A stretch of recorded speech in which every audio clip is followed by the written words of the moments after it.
But what you don't see is the bad news. You see, she went through something difficult before she was able to achieve the promise. Miracles don't feel like miracles while you're going through them. Several years ago, one of the missionaries we supported at that time in Ecuador, Bill McDonald, was joining with us on a Sunday night, and he began to tell the story. They had started a television ministry out of the church they had planted in Cuenca, Ecuador. And that TV station was doing well. And they had actually built their own building and put up their tower, and everything was going well until one night, it burned to the ground. They lost their studio, they lost their tower, they lost their transmitter. Everything they had for broadcast was gone. It looked like all hope was gone, and it was like, we give up. It didn't feel like much of a miracle, did it? And yet, out of that, God took the ashes and he brought something beautiful. The scripture talks about beauty for ashes. The Catholic television station, who, if you understand it, in America, they often will abide hand in hand because American Catholicism is a little bit different than South American Catholicism.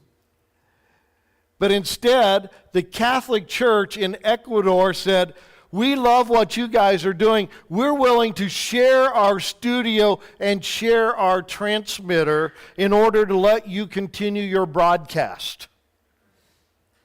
They were only broadcasting a few hours a day. So the next thing in and putting all their stuff in the Catholic studio and going off the Catholic broadcasting system. And the president of Ecuador shows up and he tells everybody, I want you to come and watch this station. This is an example of what people of faith are really like.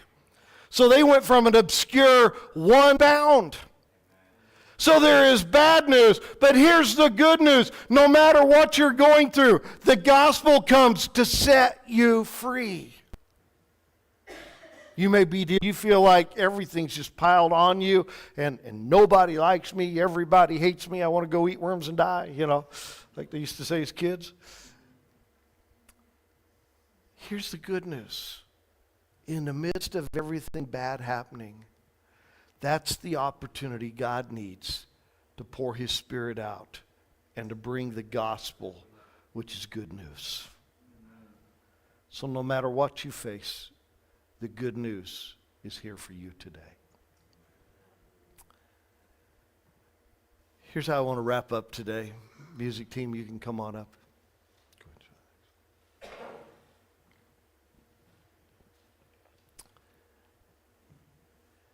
Today, some of you are going through difficult times.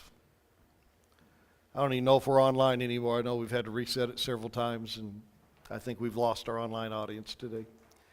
That just means the message is for you. I know some of you are going through some really tough times. You've had bad news. Bad news financially, bad news health-wise, bad news, bad news, bad news. And for some of you, you're just like, I'm ready to give up. I don't even care anymore. With you, that God will change your circumstances. I can tell you this, I don't have the ability to change your circumstances. I can't change your marriage. I can't make your kids obey. I can't write a check for you that will solve all your financial issues. I can't heal you.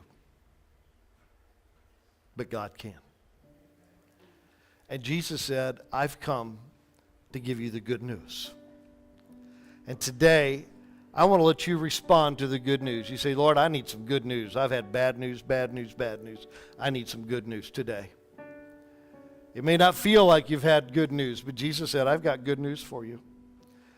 While you've been through the bad things, I've been waiting. I've been waiting. So as they begin to play, I would just want you, in fact, will you stand with me? It makes it easier for others to get out if they're in your row. Will you take that step of faith and say, Pastor, I'm ready to take a step of faith here. I'm ready to believe that this bad news is going to change. This bad news is going to become good news. Just take that step of faith now, and let's come join what God's going to do.